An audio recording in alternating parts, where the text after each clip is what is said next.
Horror naman kuya na nategi yung bida sa dulo. Wag na lang horror, basta nategi yung bida. 7 best movies na nategi yung bida sa may dulo. Una, Merantaw. Magsisimula ito sa isang lalaking magaling makapaglaban na magliligtas sa isang babae at sa kapatid nito. Pero sa ginawa niyang pagliligtas, dito siya mapapasok sa mundo ng kasamaan kung saan gagawin nga niya ang lahat para maprotektahan itong mga taong makakasama niya. Peter, pa rin ako sa may ending nito hanggang ngayon, buti na lang may The Raid eh.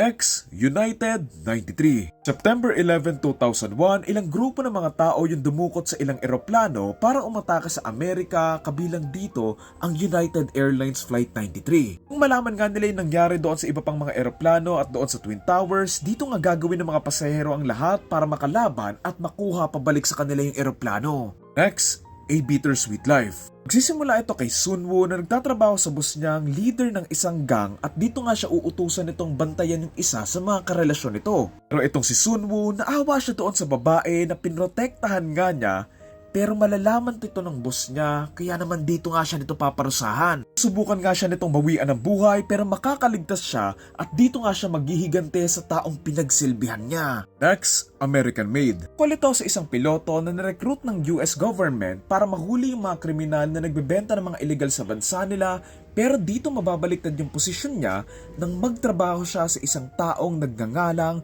Pablo Escobar. Next agad, Thelma and Louise.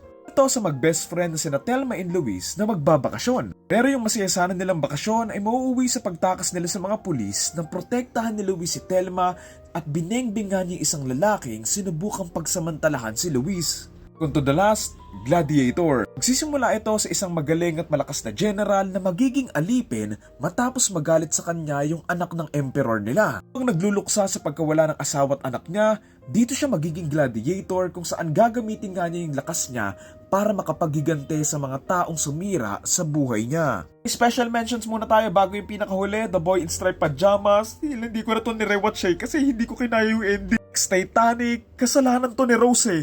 Para tong tropa mo na nag-sleepover kayo sa bahay nila tapos hindi ka binigyan ng kumot. Yan tuloy, naging hotdog si Jack. Next, I Saw the Devil. Technically, hindi naman siya nategi sa dulo nito, pero nategi siya spiritually and mentally. Ila sa special mentions, Eden Lake, and technically dito rin hindi rin pinakitang binawian siya ng buhay, pero alam mo yon, given kung ano yung mga nangyari sa kanya earlier, sure na tayo kung anong mangyayari sa kanya sa dulo nito. Ay pinaka-last, 7 pounds. Sundan natin dito si Ben Thomas na isang lalaking may misyon at ito ang pagbibigay ng parte ng katawan niya sa mga taong nangangailangan. Paghahanap niya sa mga deserving na tao na to, dito nga siya mapapalapit sa isa sa kanila at dito nga natin malalaman kung bakit nga ba niya ginagawa yung isang bagay na tatapos sa buhay niya.